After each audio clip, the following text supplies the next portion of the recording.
एक और गिरिराज जानकारी सिंह से जो उनकी बेहद अहम है थी। बीजेपी के लिए बिहार की सियासत से आ रही है खबर ये कि बीजेपी में शामिल होंगी मैथिली ठाकुर और थोड़ी देर बाद बीजेपी में वो शामिल होंगी। वो तस्वीरें आना बाकी है। आलिप नगर सीट से बीजेपी उन्हें टिकट दे सकती है और मैथिली ठाकुर को अगर टिकट मिलता है तो बिहार की लोक संस्कृति को पहचान देने के संबंध में ये पहला ऐसा टिकट होगा। आमोद राय इस वक्त हमारे साथ, हमारे सहयोगी जुड़ रहे हैं। इस वक्त जो तस्वीरें आपको हम दिखा रहे हैं ये बिहार बीजेपी की जो तस्वीरें देख रहे हैं, ये मैथिली ठाकुर वहां आई हैं वो तस्वीरें हैं।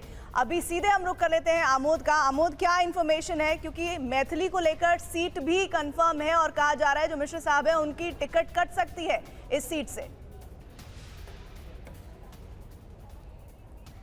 निश्चित तौर पर देखिए, मैथिली ठाकुर पिछले कुछ सालों से बीजेपी के तमाम कार्यक्रमों में आपको देखने को मिल सकती थी और मैथिली ठाकुर की जो गायकी है उसको प्रधानमंत्री ने खुद अपने ट्विटर हैंडल से दो बार शेयर किया है। उनका चाहे लोकगीत छठ का गाना हो या उनका देश राम मंदिर निर्माण के समय में जो उनका गाना था उसको भी प्रधानमंत्री ने शेयर किया था। और मैथिली ठाकुर कहीं ना कहीं बीजेपी का जो राजनीति है, जो स्कीम ऑफ थिंग है, उसमें फिट बैठती हैं। और पिछले कुछ दिनों से लगातार चर्चा में थी मैथिली ठाकुर, जब उन्होंने स्वयं घोषणा किया कि मैं इस बार बिहार में चुनाव लड़ने की इच्छा रखती हूं, मन बना रही हूं। और आज जिस तरह से वो बीजेपी पहुंची है तो एक जो कयासबाजी चल रही थी कि मैथिली ठाकुर बीजेपी में शामिल हो सकती हैं और चुनाव लड़ सकती हैं, तो उस पर अब थोड़ा सा पटाक्षेप होता शुरू हुआ है। उम्मीद की जा रही है कि मैथिली ठाकुर को इस बार टिकट मिलेगा और वो चुनाव भी लड़ेंगी। तो ये एक जो राजनीति में कुछ